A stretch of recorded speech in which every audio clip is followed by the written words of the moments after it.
Hello my dear students, welcome to the Hindu News Analysis November 4. Anusri, good morning.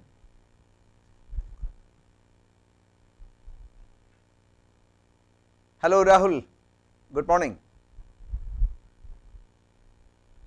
I want all the students to be participant of this program. That will be the biggest encouragement that you can give us.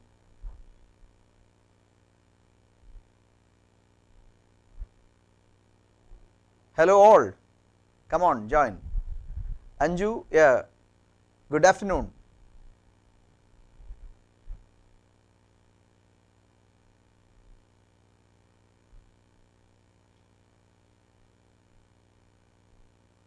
Yes, Adira, hello. Archana, morning, good morning everyone. So, shall we slowly start? I am very sure that all of you have already gone through the Hindu dated November 4, and to have the best effect of this program, you all have to read the newspapers before we come for the program. Yes, Anusri, Sneha, Anand Rajagopal, Sayana, Ashwati, yeah, hello, welcome all. Good afternoon everyone. So 12 o'clock is going to be our regular program hour. If there is any change, we shall let you know. Vandana Shekhar, Manju, welcome everyone. So we shall start the program, the Hindu News Analysis. By the time we talk about today's program, American election is elections are, they are going to be very close test. Of course, Joe Biden has done remarkably well, I believe, but American election, as I told you yesterday,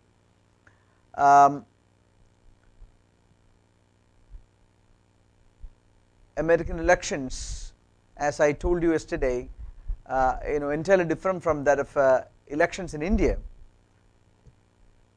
for the simple reason that it is the electoral college for which the people are voting, and 270 is the magic figure, 538 is the total electoral college votes, and 270 is the magic figure. So who is going to win the race? As we talk now, Joe Biden is leading with 264. 6 more electoral college votes would take him to the White House. But as I told you, there are it's entirely different. The election is entirely different. So we shall get into that picture a bit later, I believe. Let us begin with the news analysis. So this is the front page of the Hindu. I am dealing with the Hindu Chennai edition, so there may be some changes in news items portrayal. It may be in a different page sometimes. Anyway, so let us begin. So the major news items are: states cannot make isolated plans for vaccine distribution, and the Vienna rampage. So let us take one by one. We know that the country awaits a vaccine. If only we have a vaccine, that we shall be able to take the economy back on track. We know that ever since March 25, economy has been trailing, lives have been hit very hard. So only a vaccine, an effective vaccine, can take back the economy on rail. So now we have started seriously thinking about how to utilize the vaccine. So we have to first of all understand which are to be given on a priority basis. It cannot be simply given to the market. The market cannot dictate terms. Strong governmental intervention is required. So the central government has given very clear-cut instruction to the state that chief minister level committees must be organized, and the committee has to decide. You see, it is a mammoth effort to give vaccines to all the people in India, because we are a 1.3 billion population. So, who are to be given vaccines on a priority basis, how to shift the vaccine, how to take care of the vaccine, then how it must be administered, all these things have to be taken into account. So, it is a very big process, and there must be a clear cut plan in place before we can actually introduce the vaccine. So, the work is going on, and the central government has clearly said the states that you cannot have ad hoc arrangement or standalone arrangement, rather it must be a part of a big national plan. Anyway, what is going to be the national plan and all, in the few days to come we will know. So, this is an important news. In this Home Secretary's Rajesh Bhushan, it is an important question, may not have come for examinations and all on other occasions, but thanks to the country is going through a medical urgency because of COVID, Home Secretary's name has come up in the newspapers many a time. So, that may even come up for your examination. Now, the convicted IS supporter kills 4 in Vienna rampage. Vienna is the capital of Austria. So, religious fundamentalists have attacked innocent people in Vienna and killed 4 people, and one or 2 of the attackers are missing. So, the state is in full alert to nab those people. Anyway, please read, very, very important news, please read. Now, Rajiv Gandhi assassination, we know that Rajiv Gandhi was assassinated on May 21, 1991, which is observed in India as Anti-Terrorism Day. Perarivalan and S. Nalini have been under trials for the past many years, more than 20 years. As per 169, Article 169 of the Indian Constitution, the governor can give pardon to convicts, but the investigating agencies have been delaying the proceedings unnecessarily over a period of time. The court has recently, or day before yesterday, the court has told the prosecutors, why are you delaying? They have been, for the past many years, they have been saying that this particular assassination has got international ramifications. So, international conspiracy was there, and they have been continuingly saying the same thing, but the court has said that cannot continue. The governor has to invoke Article 169. The powers have already been vested with the governor. So, you have to think about giving pardon to Nalini and Perarivalan. And in the case of Perarivalan, in fact, he did not know that Rajiv Gandhi was going to be assassinated. He unknowingly got into the group of assassins. So, it is quite unfortunate that in India, in an open democracy, people have been under trials for more than 20 years. Anyway, hopefully we will get good news, and judicial intervention may happen, and he may be released soon. Let us hope. So, Article 169 of the Indian Constitution provides authority to the governor to give pardon to convicts. I am sorry, Article 161 of the Indian Constitution. Article 161 of the Indian Constitution, yeah. The governor is given the authority to provide pardon to convicts under Article 161 of the Indian Constitution. If Perarivalan and Nalini are given pardon by the governor as per the court order, then Article 161 will become very important for your future exams. I am moving on to the editorial, the first editorial of the Hindu, Uncivil Proposal. Recently, Yogi Adityanath of Uttar Pradesh said that the state would come with a legislation to prevent interfaith marriages. He did not say that explicitly, but he said love jihad. How can legislation be possible, and how can two willing persons be not allowed to marry through legislation? If that were the case, it is going to be anti-constitutional. That is what the Hindu cites. So, and Haryana is following suit. Haryana Chief Minister also said, we are going to follow suit, we are going to have legislation to prevent love jihad. Love jihad, as you may know, has been used by certain sections of political parties unnecessarily for the past many years, and it is to imply a Muslim man marrying a Hindu girl. In this country, as per the constitution, inter-religious marriage is permitted. It is one's personal liberty to choose one's spouse. So, if at all a law comes, it may not stand the test of constitutionality. Any law has to be constitutional. The courts may strike down any law if it finds such laws that are unconstitutional or anti-constitutional. So, so this is untimely, and that is what the Hindu says, and this may not even stand the test of constitutionality. So, let us see what is going to happen, whether Uttar Pradesh will really come out with the legislation and Haryana will follow suit, or more other states may follow suit. We have to wait and see. Very important question, very important question. 𝐂𝐚𝐥𝐬 Srinivasalu Reddy, former recipient of the Gandhi Peace Prize, International Peace Prize, passed away. So, he was the Assistant Secretary General of the United Nations.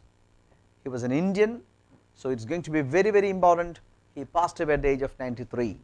So, this article is written by Gopalakrishna Gandhi, the grandson of Mahatma Gandhi. So, it is a readable article and you must read. And the name is very important. He is going to come for your examination.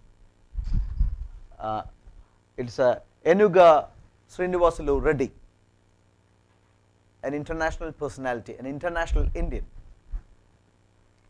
Now, Go Electric campaigns get a big push. We know that electric vehicles are the future, because nations and people are more concerned about the environmental safety. So, our state of Andhra Pradesh has come out with a Go Electric campaign. They are planning to have a lot of energizing stations everywhere. So, that is going to be a very important, even a question for your examination. So, I have got a lot of messages coming up. Thank you, my dear students. Good afternoon all, welcome to the program. This is going to be a regular program for us. So, make sure that you all be willing to participate, anticipate this program. To have the best effect of it, I would like you to read the newspapers before you come, so that the additional points or the background building that I would make will help you improve the quality of your reading. When you read a matter, two things matter. One is the quantity, how much do you read? Next is the quality, what do you get when you read? So, in the second thing, I think I will be able to help you. So, when you read the newspapers, when you understand things, if you understand things in fully, then that is called quality of reading. So, that is not a magic, it takes time. Okay, anyway, let me push again. So, Go Electric campaign, which state? It is the state of Andhra Pradesh, very important. We had a national target to have 50% of the vehicles going electrified, passenger vehicles going electrified by 2030, but the COVID may slow down the targets. We may not be able to achieve, we do not know how long the COVID is going to remain. So anyway, the country is having big plans regarding electric vehicles, at least in the passenger sector. So this campaign by the state of Andhra Pradesh is going to be very important for your exams.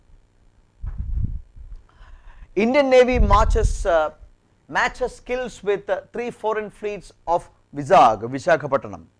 Listen, it is the Malabar, phase 1 of Malabar 2020 naval exercise. 4 countries are participating in the Malabar naval exercises. It is India, USA, Japan and Australia.